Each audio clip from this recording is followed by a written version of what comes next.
Ever had questions regarding health of your loved ones and didn't know where to get your answers from?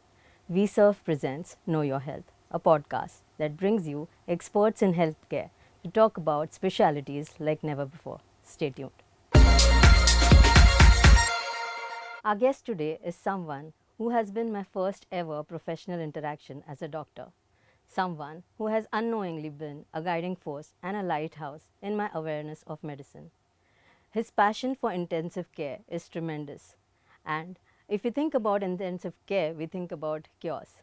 But when I witnessed him managing patients with such ease, it brought me a thought that doctors can have a calm attitude towards intensive care as well. Over 30 years of experience and over 70,000 lives saved, it's an honor to be a part of this conversation today. Please welcome Dr. Vijay D'silva. Thank you, Dr. D'silva, for being here. It's a real honor to have you here. And life is like a full circle that came in for me. Started with interacting with you on my day one of healthcare journey, and here we are speaking about on a podcast. So thank you for being here. Yes, thank you for calling me, and it's a pleasure to meet you again. Though we have been interacting, Yes. but I remember you as a newcomer joining the hospital, and then I'm also happy and delighted to see your growth in the profession, how you have come forward. Thank you. Thank you so much. A lot of questions in intensive care, sir. So, which is why I thought, people are today very unaware of the fact that what happens when it comes to as an ICU setup. So, which is why I thought if we could, have a discussion around it, it'll be helpful for people to know and understand how emergency works. So, speaking of intensive care, so the word itself is such a heavy word, and when it comes to uh, intensive care unit, when we are advising admission for an ICU, is there a protocol where all patients who are admitted in the ICU are critical as like very critical, or some people who require isolated admission or close monitoring are also advised ICU? Now, see, if you look at the term intensive care unit, Yes. basically it means that something intensive is going on there. Yeah. Now, the purpose of any intensive care unit is twofold. One is close monitoring, Yes.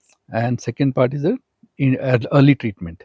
Now, close monitoring, all ICUs, irrespective of what type of ICU they are, whether adult, pediatric, neonatal, or any specialty, they have one vital function of monitoring. The monitoring the vital parameters, the heart rate, oxygenation, respiratory rate, blood pressure, urine formation, the bodily functions, the conscious level.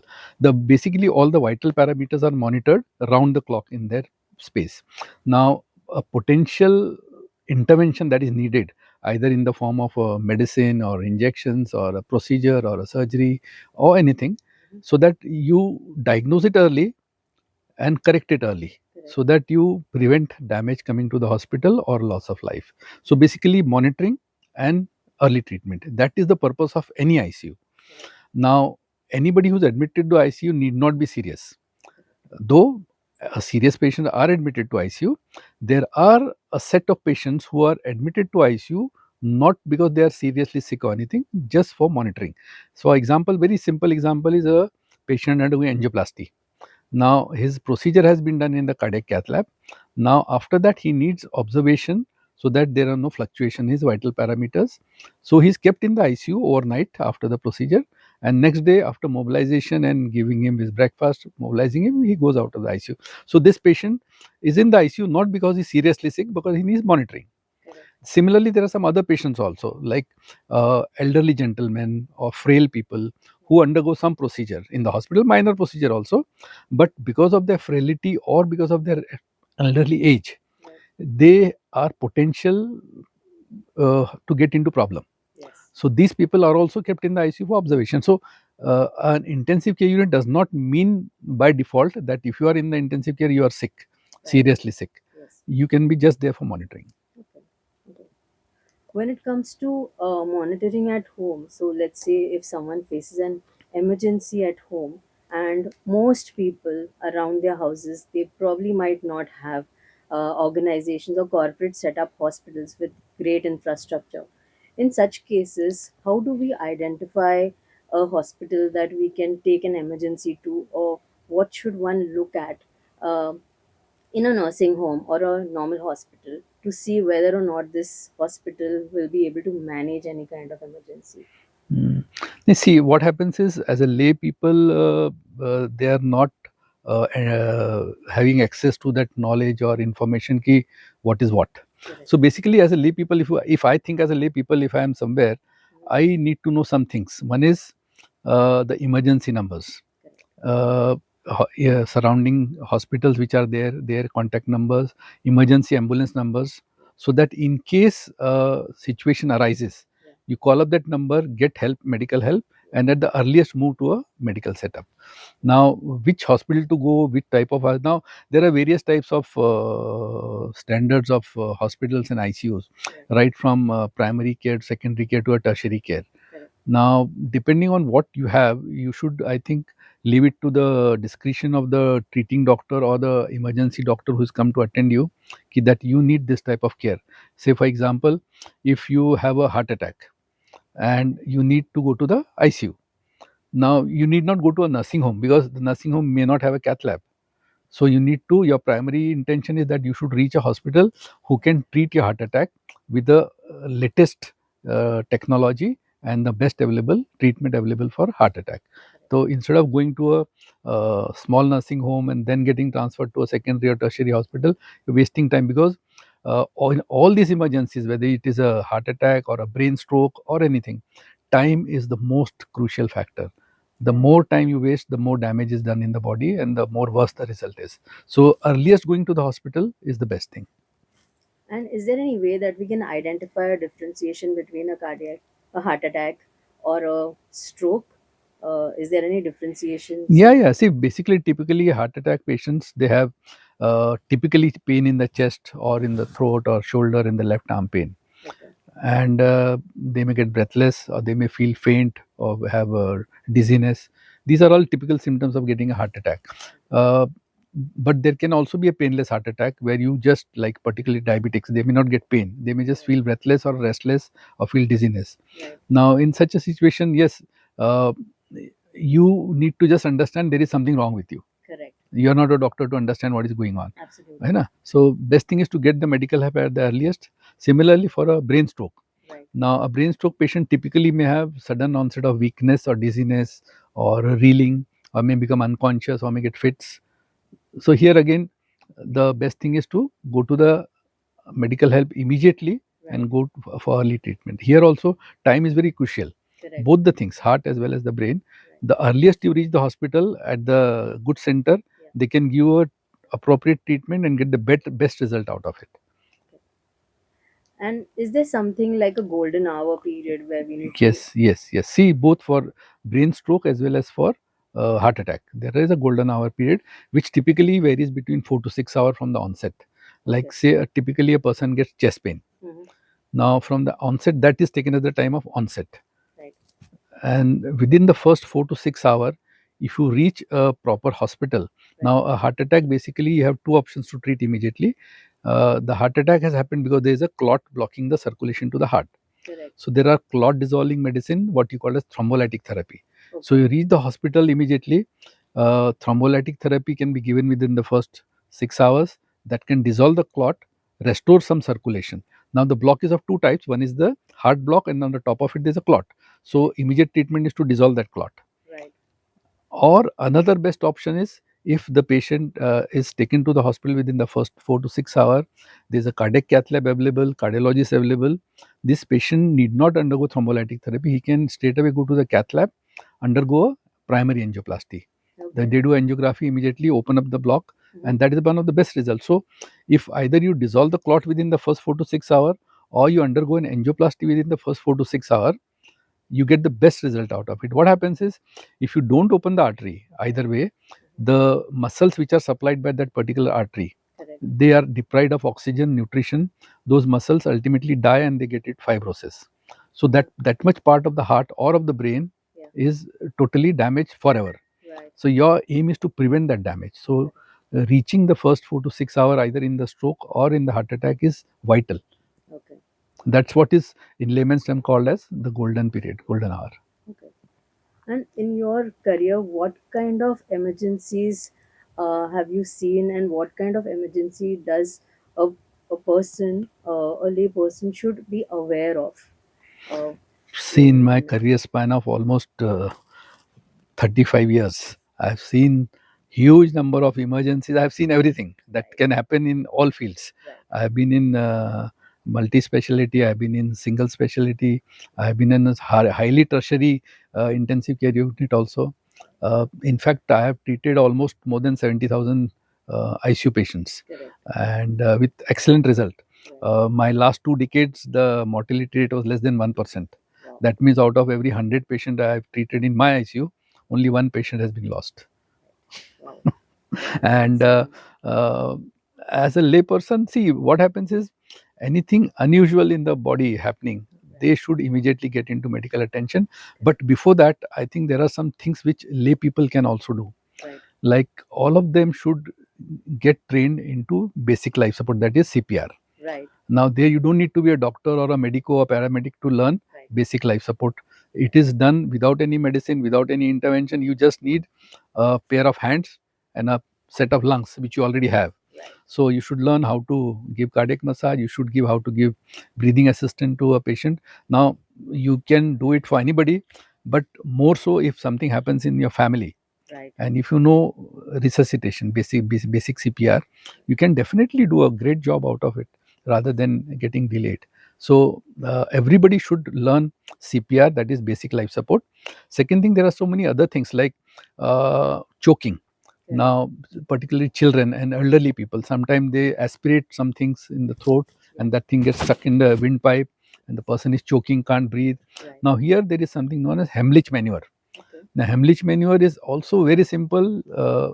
Everybody should learn it, and they can save a life. right, That is another. Now, so many other things like say accidents and injuries. mm-hmm. Now, if somebody has got accident or injury, they may have spine fracture or fracture of hip, other bones. Yeah, You should know how to stabilize that part and not to move them unnecessarily, because movement will cause further damage. So learning basic of how to attend to an accident person, right, and suppose there is a bleeding, how to stop bleeding, where to press, because if bleeding is there, should you press proximally or distally, you should understand that. right, And that again can save a life. If you stop a person from bleeding, you can save a life. Another thing is snake bites. Snake bite, again, a lot of misconceptions, but people who are attending to as a first responder right, or even as a layperson, they can save that person life if they know some basics of where to tie the tourniquet, how much to tie that tourniquet, and what to look for and how to help that person. So all these things are part of a first aid, which I think lay people should also make an effort to learn. There are agencies, there are classes for all these things, right, but awareness about this is very poor, right, and everybody thinks, why should I know? Snake is not going to bite me, right, or I'm not going to get into accident, right, or I don't have to treat a choking patient. But right, it can happen to somebody in your family or your own friends, or you go to a picnic, yes, there it can happen. I had a recently one of my staff member coming to me, kisi, my brother has gone to Lonavala for a picnic, and he was bitten by a monkey there. What was he doing with the really, monkey? Well, no, he was not doing anything, but the monkeys were there, and these people had things to eat in their hand.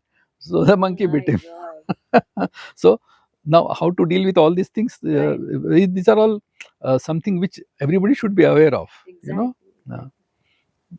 So choking, taking a simple example of choking as an emergency care, how does, if you could, just tell us, how does one manage a choking patient? As Now, see, when a choking happens, basically what has happened is there's a windpipe here. correct, Now, if a foreign body goes into that, particularly children, coins and marbles and all that, yeah, it is stuck there. right, Now, once it is stuck, it is not coming out. right, So basically, if somebody is standing behind the person yes, and holding the tummy like this and pushing the tummy inside, correct, what happens is when the intra-abdominal pressure goes up, it pushes the diaphragm up, and the pressure inside the chest goes up, and that foreign body can be expelled out. So giving the thrust like that, standing behind a person, it can be demonstrated, but right now we don't have things to do it. But it's a very simple thing, and a couple of thrusts on the abdomen can expel the foreign body. You can save a life, because if you don't remove it, person is not getting oxygen. Potential death is there. So simple maneuvers like this can save life. So choking can cause death? Yes, yes. Okay. Because it can block the windpipe totally, and there is no oxygen going. And the human body is totally dependent on the oxygen for its functioning. You deprive a human body of oxygen for 5 minutes, chances are that there will be organ damage, there will be brain damage, and if it continues, the person may die. My next question was around brain itself. Like you mentioned brain damage. Yeah. What does a brain dead person mean? See, when you say brain dead, so layman's term basically is basically means there is a irreversible damage to the brain. Correct. Now, as in the heart attack, you say the arteries are getting clogged with a clot, and then the circulation. Same thing happens with the brain. The circulation, the carotid arteries on both the sides, they go and then they branch and supply the brain. Now, the same atherosclerosis, which can block arteries all over the body in the heart, also they can also do the same thing to the brain. Now, the heart block is there. On top of it, at some point of it, that heart block cracks and there's a clot forms, and then a person has a acute paralysis, what you call as a stroke. Correct. Now, here again, the time is important. Brain tissue, if it is deprived of oxygen for a period, it can get irreversibly damaged. Now, earliest thing a person should do is go to a center which has capability to treat it. Now, here again, there are 2 or 3 options to treat.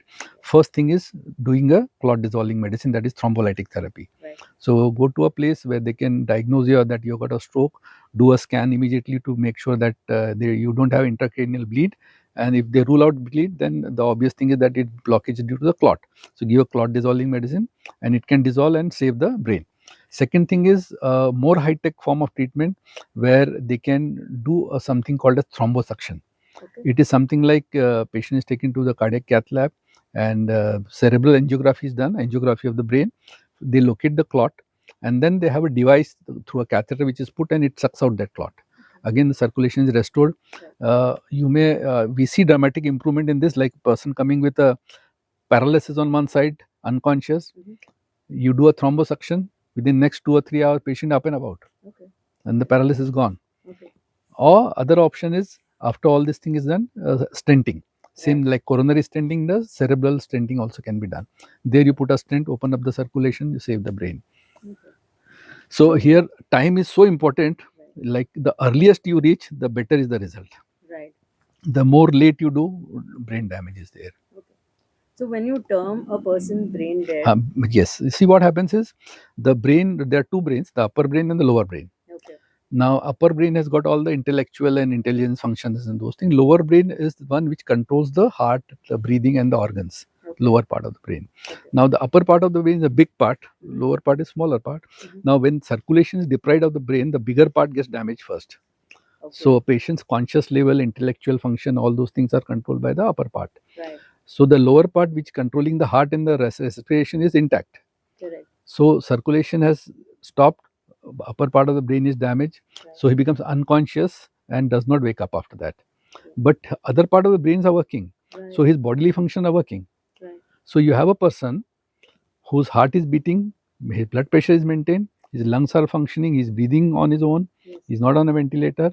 So, all other bodily functions are working, but he is not waking up because his higher brain, everything is damaged because of lack of circulation being there, lack of oxygen there. So, this person is typically a brain dead patient. Now, this person is not going to wake up.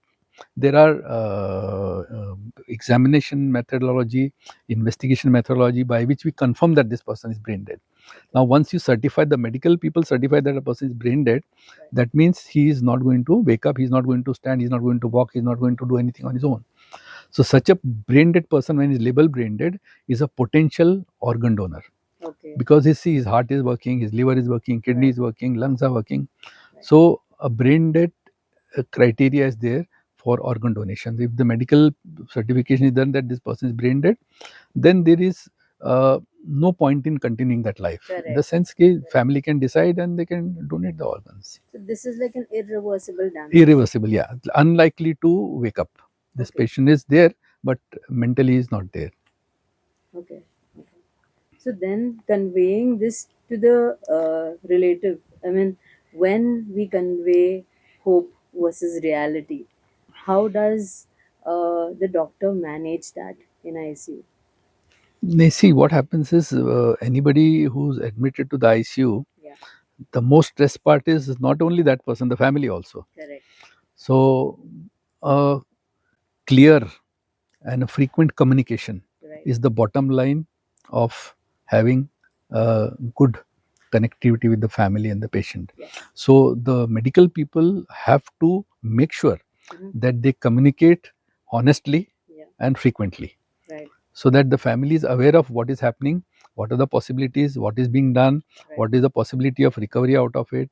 All those things should be clearly communicated at the beginning when the patient comes, and then frequently. At least what we do is at least twice a day we communicate with the family about the situation, one in the morning, one in the evening, and also in between, if there any change in the parameter of the patient is there, or if anything new things have developed in the patient, or you need to modify a treatment or do something more, we communicate other than the routine twice a day communication with the family, so that clear cut communication between the treating doctor and the family is there, so that there's a clarity on what is happening and what is expected out of it. Okay. On an extreme side of medical emergency, ventilation support is something which I've heard a lot, and this is my thought process. That if you put a person on ventilator is the end of it. No, it's not like that.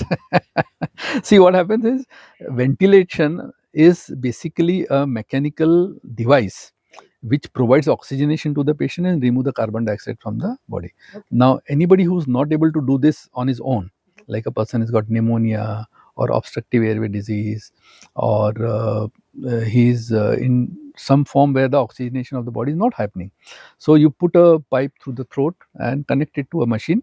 Now this machine basically is providing oxygen to the person, which is essential to maintain his life, and also removes the carbon dioxide from the lung, which is the waste of the gaseous waste out of the lungs.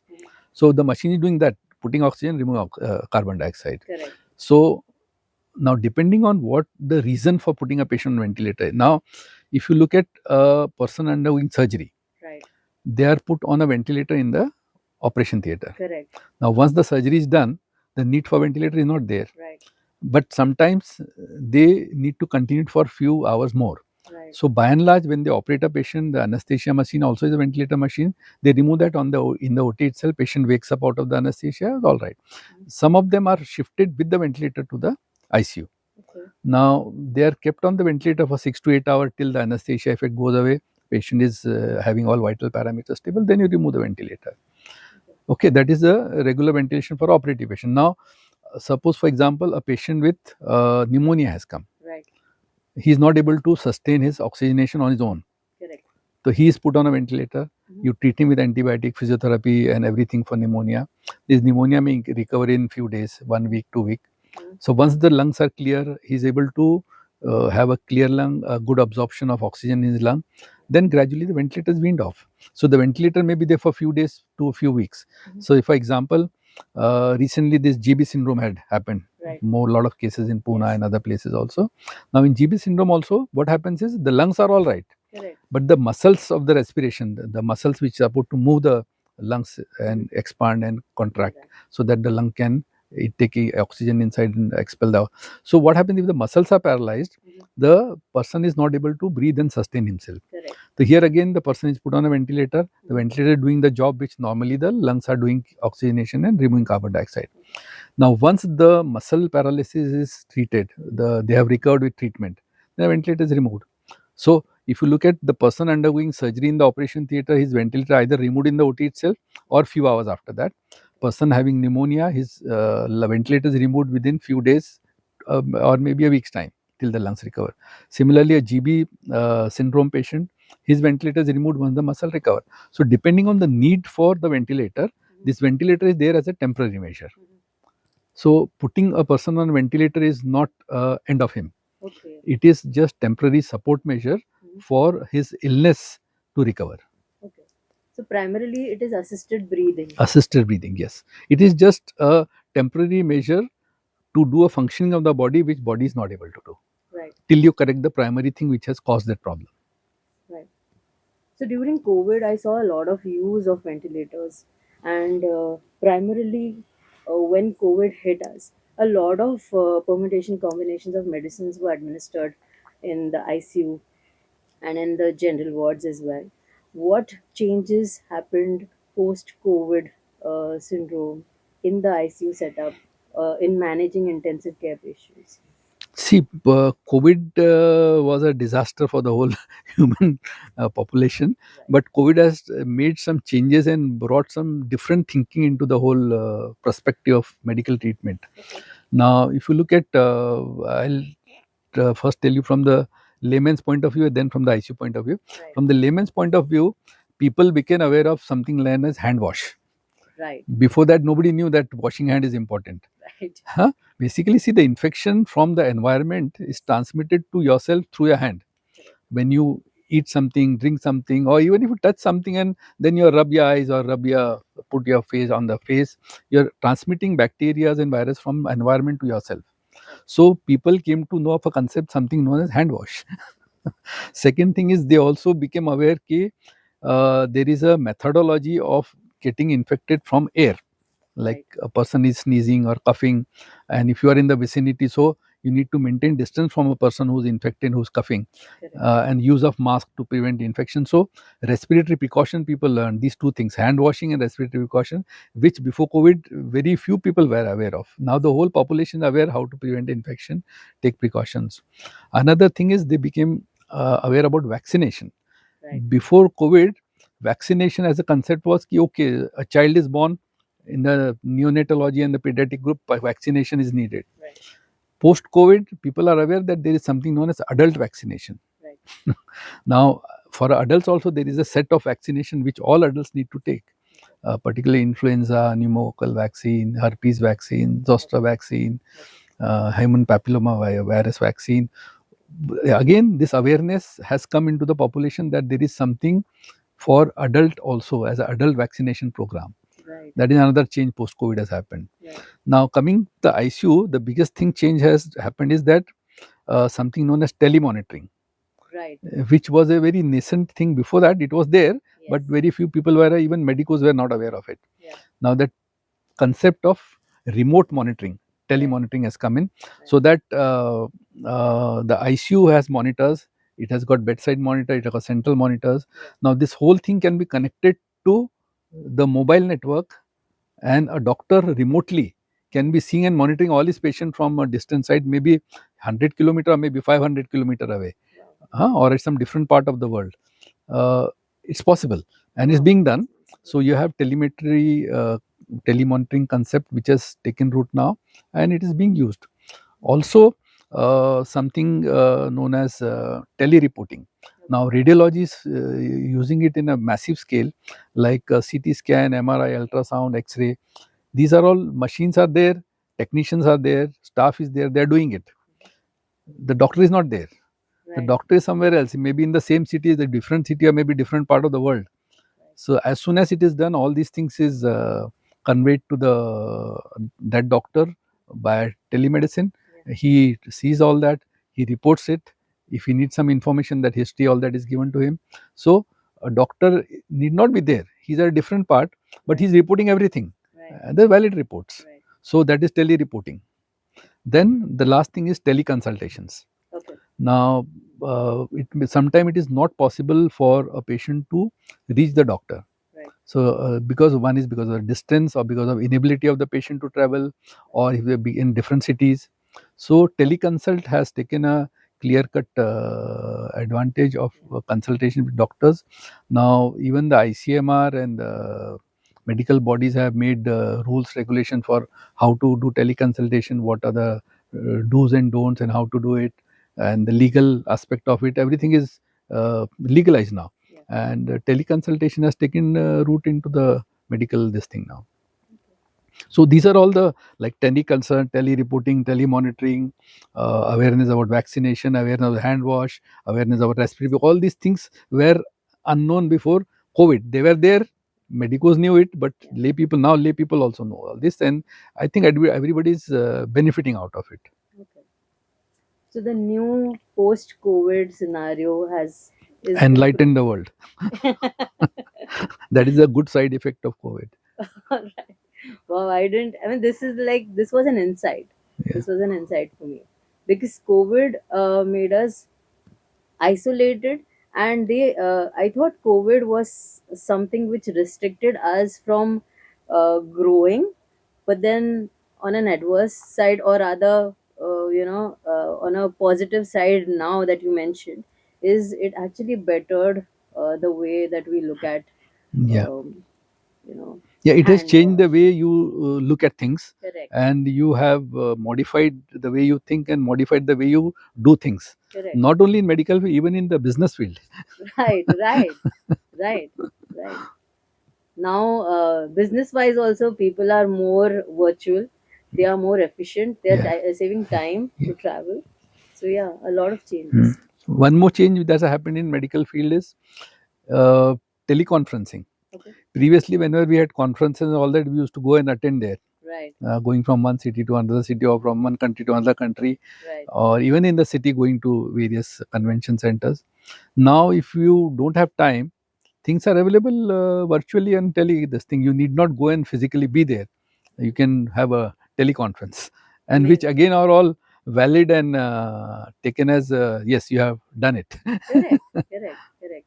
I mean, the content is conveyed. I think Yes, that's what yeah, yeah, matters. yeah. So basically, as COVID made us understand on a lot of medication permutation combinations as well. One more thing about medications is what I want to ask is in ICU, if someone is not able to orally take medications, what are the different ways of administering medications? Yeah, see, for the lay people, the commonest thing they know is that either you can medicine through the mouth Yeah, or through the injection. correct. But there's so many other ways.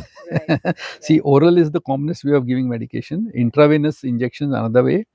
The other ways are, one is by inhalation. Okay. By inhalation, you give nebulizations and all that. You put medicine in that, Yeah. and it gets in the breathing, goes in and out and gets absorbed through the lung. That is by inhalation. Okay. Other thing is by skin, dermal. You have now patches available which you apply on the skin, Yeah. which the medicine gets absorbed through the skin, particularly for painkillers and narcotic medicines, and even nicotine patches, Right. painkiller. All those are available as intradermal administration. In the sense, you just put the patch on the skin, Yes. leave it there for 12 hours or 24 hours. The medicine gets absorbed through that. So Right. that's the approach through the skin. Right. Then you also have other methods in which uh, injections can be given in the bone, particularly in the pediatric patients, Okay. intraosseous injections. Okay. So that's in the bone. Then you have medication administered into the spinal column also, spine, Okay. intraspinal injection into the CSF, the Right. cerebrospinal fluid, which is fluid around the brain and the spinal cord. So you can give injection into that also, and the medicine gets absorbed from that. Then another source is the perrectal. Okay. Perrectal administration of medicine also is very standard Right. there since very long time. Okay. And obviously, medicines administered into the nose, eyes, ears, these are another sources. So Right. if you count, there are huge numbers, Right. huge number of sources through which medication can be given to the patients. it, I've seen a lot of cases where there's a line inserted Yeah, through, that is right? a intravenous only, that central line Okay, in the neck. okay, okay. Okay. So that's another way These of. are these, see, you have small veins on the hand, you put Correct. IV line here. Yes. Same thing can be also done here. There's a big vein here, Okay. known as an internal jugular vein. You put a line there, it stays there for 1 week, 2 week you can keep, and stay. You don't have to poke the patient again and again. Correct. You can collect the sample also from there, and you can give injections also from there. Okay. There's a term called septic shock. I've heard that a lot of times. Mhm. What is exactly septic shock? See, shock in the medical term does not mean that electrical shock. Correct. That shock basically means a low blood pressure. Okay. When you say shock, Right. patient is in shock, that means his blood pressure is low. Okay. Now there can be different types of shock, Right. and let's not go into that. Septic. Right. Septic basically means infection, and the Okay. shock means low pressure. So low pressure because of infection. Now any infection, it can be bacterial infection, fungal infection, viral infection, any foreign body, the infection when goes into the body, it triggers a immunological reaction, and a cascade of chemical changes happen in the body, and these chemical changes ultimately result into the blood vessel getting dilated. Okay. So your blood pressure, suppose, is this narrow. Now because of infection it becomes this narrow. So your blood pressure goes down. Right. And if the blood pressure goes down, the circulation to the vital organs like the kidney, the liver, and the heart, that gets compromised. And the septic shock can be life threatening and dangerous if it is not treated early. Same like what we talked about, the heart attack and the brain stroke. Right. Septic shock also has a time. Right. So first 24 hour of infection, if you start treating the antibiotic with antibiotic or antiviral infection and treatment, the result is good. If it is delayed, if the biochemical reaction inside the body is gone to such an extent that it is irreversible, then you may lose the patient. So any infection has to be treated early, has to be treated appropriately, and so that the stage where the blood pressure goes down, something known as septic shock, does not happen. Because septic shock is a dangerous situation. You may lose a life because if it's not treated. Okay. So primarily, if we see low BP, it can be because of Septic shock.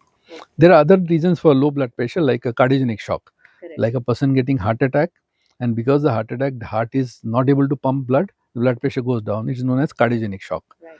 Septic shock, I already told you. Yes. Another thing is anaphylactic shock. Now anaphylactic shock is like if a person is allergic to something. Right. So if an injection is given to him and he's allergic to that medicine, Right. so what happens is the body again has a reaction in which the breathing pipes gets narrowed and the blood vessels get dilated. So blood pressure goes down and the patient is not able to breathe, something known as anaphylactic shock. Here again, it's a very a high level of emergency, has to be treated within minutes, otherwise a person may be lost. So then there's a hypovolemic shock, like somebody's got diarrhea or vomiting. He's a lot of diarrhea and he's not able to consume liquid. Correct. So his volume inside the body, volume of the liquid is low, known as hypovolemic shock. So you have hypovolemic shock, cardiogenic shock, septic shock, anaphylactic shock. So these are all the medical terms which doctors use to classify and treat accordingly. But basically, shock in medical term means low blood pressure. Okay. Anything that a person should follow as a regime or include in their lifestyle to not land in an ICU like this?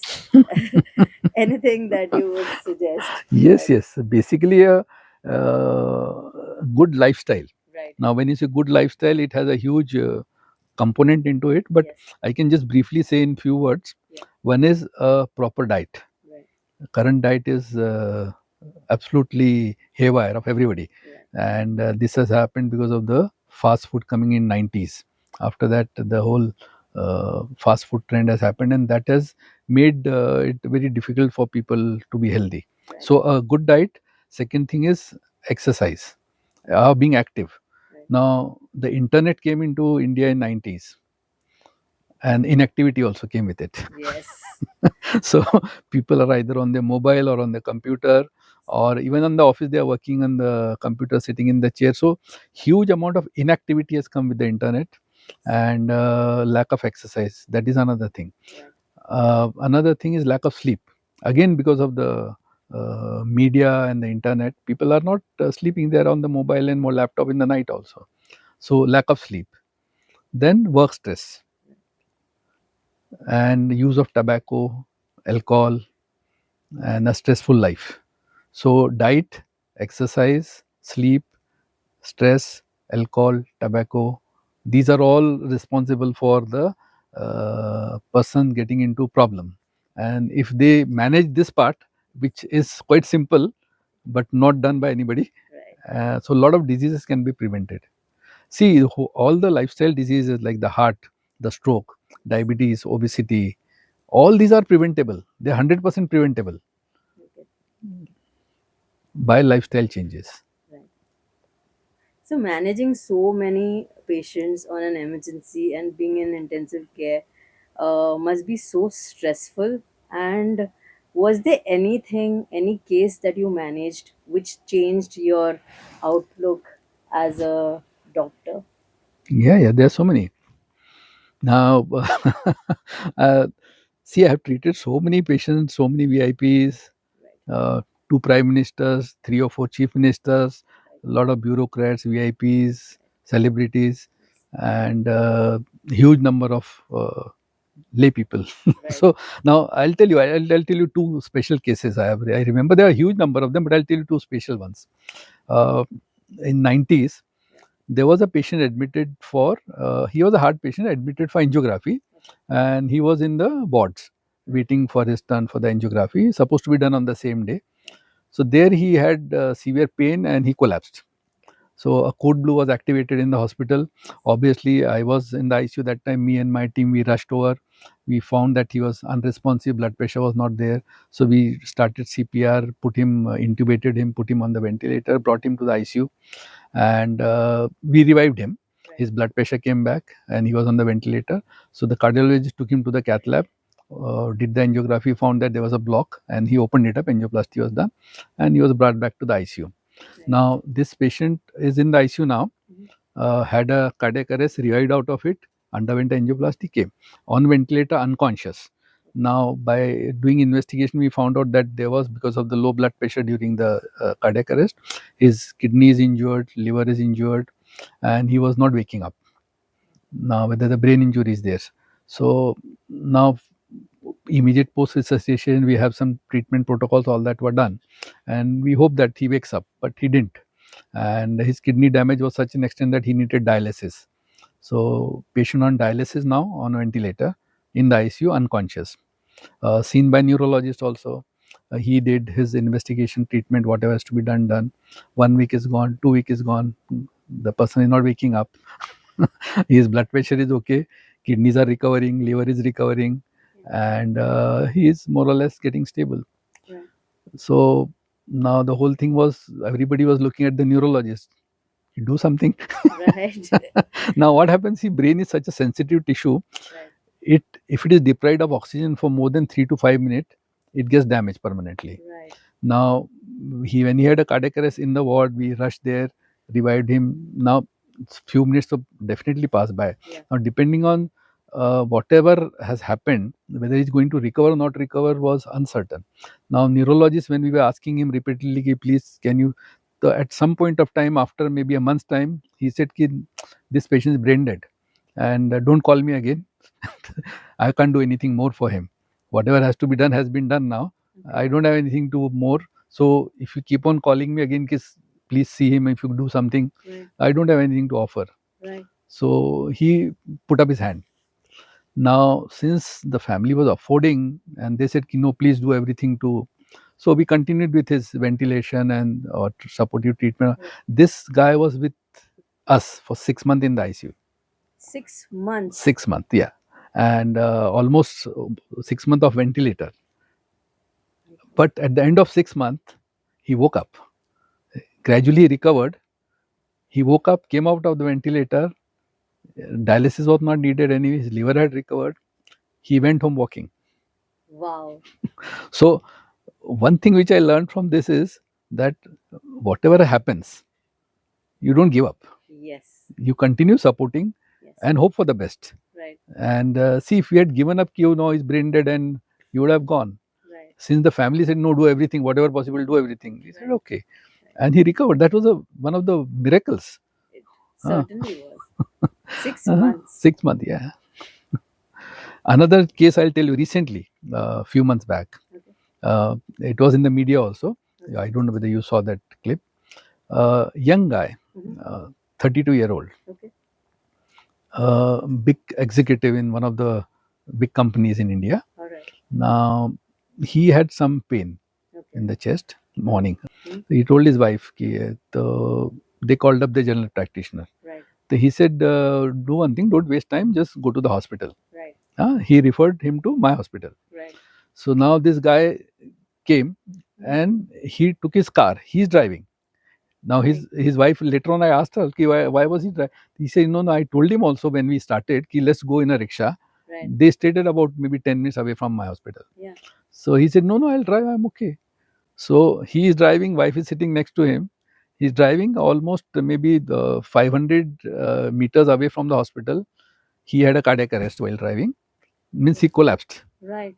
on the steering itself, and they banged into there was a motorcycle in front of him, and the people driving behind, everybody piled up, 4 5 cars piled up, and there were two guys on the motorcycle. One of them died on the spot.